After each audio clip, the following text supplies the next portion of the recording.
Here's how I center a lump of clay. I use my left hand at about the 8 o'clock position, pressing with the heel of my hand, leading with my thumb edge on the side of the lump, and with my right hand, kind of like a karate chop on top. You can see that I drop my wrist just a little bit on my right hand to angle the top of the lump just slightly. I often will open with both thumbs like this. Sometimes I'll use a single finger or my sponge in different ways, checking the depth here just to make sure that I've got a sufficient amount of clay underneath for a foot.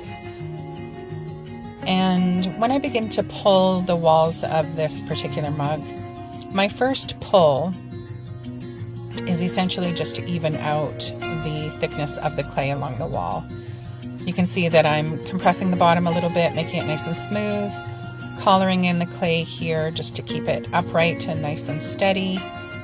My first pull, as I was saying, is basically just to even out the thickness of this clay.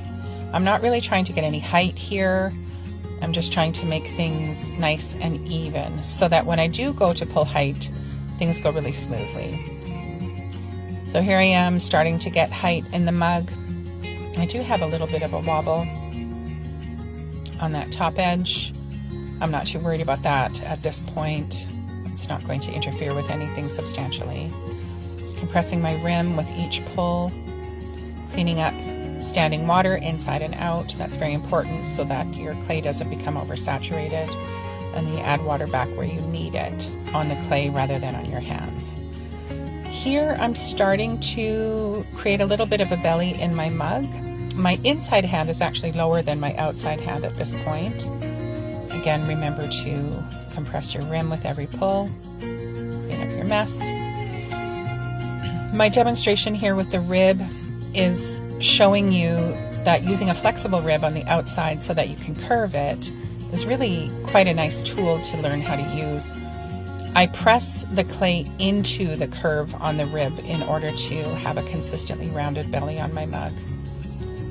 I really like using this method. Smoothing off the top. Again, you can see that tiny wobble at the top. I'm not worried about that. It's not going to interfere with the mug much at all. I'm just wetting the top inch and a half here. I like to create this little collar. My inside hand, my left hand, is creating a little bit of a divot on the inside and pinching a nice little ridge on the outside, which I'm just going to emphasize with that flexible rib again, above and below that nice little ridge. I do a bevel with my index finger to the inside of the drinking edge. I find this just to be much more comfortable on the mouth.